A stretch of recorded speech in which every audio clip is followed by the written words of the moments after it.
నిర్మాతలకు ఊడిగం చేయడానికి, అదేవిధంగా పెద్ద హీరోలకు మేలు చేయడానికి, వాళ్ళకి వందల కోట్ల రూపాయలు సంపాదించి పెట్టడానికి ఇవాళ మన ఆంధ్రప్రదేశ్ రాష్ట్ర ప్రభుత్వం సినిమా రేట్లు పెంచడం, బెనిఫిట్ షోలకు అనుమతించడానికి దీన్ని తీవ్రంగా తప్పుపడతా ఉన్నాం, ఖండిస్తూ ఉన్నాం. మన పక్కనే ఉన్న తెలంగాణ ముఖ్యమంత్రి రేవంత్ రెడ్డి గారు మేము సినిమా రేట్లు పెంచేది లేదు, బెనిఫిట్ షోలకు అనుమతించేది లేదని ప్రకటించిన తర్వాత కూడా ఆంధ్ర రాష్ట్ర ప్రభుత్వం ఈ రకంగా చేయడం సిగ్గుచేటు. పైగా ఇవాళ ఉప ముఖ్యమంత్రి పవన్ కళ్యాణ్ గారు మరి ఏ ముఖం పెట్టుకుని దాన్ని బలపరుస్తున్నారో నాకైతే అర్థం కావడం.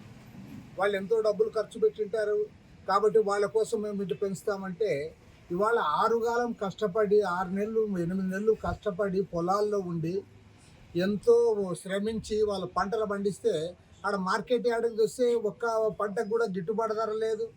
ఇవాళ ఢిల్లీ స్థాయిలో గిట్టుబాటు ధర కోసం పోరాటం చేస్తూ ఉంటే ఆ రైతులతో మాట్లాడే దిక్కు లేదు. ఆంధ్ర రాష్ట్రంలో నువ్వు కనీస మద్దతు ధర ఇవ్వలేకపోతా ఉన్నావు. దాని గురించి పవన్ కళ్యాణ్ మాట్లాడు, సినిమా రేట్లు పెంచుతాం, అది వాళ్ళపైన భారం పడుతుంది, పడినా అదేం పర్వాలేదు, ఎవరైతే సినిమా యాక్టర్లు ఉన్నారో వాళ్ళకి మేలు చేస్తాం, ఎవరైతే నిర్మాతలు ఉన్నారో వాళ్ళకు ఊడిగం చేస్తామంటే, నిర్మాతలకు డబ్బున్న కోటీశ్వరులకు ఊడిగం చేయడానికి మీకు గవర్నమెంట్ ఇచ్చారని నేను అడుగుతా ఉన్నాను.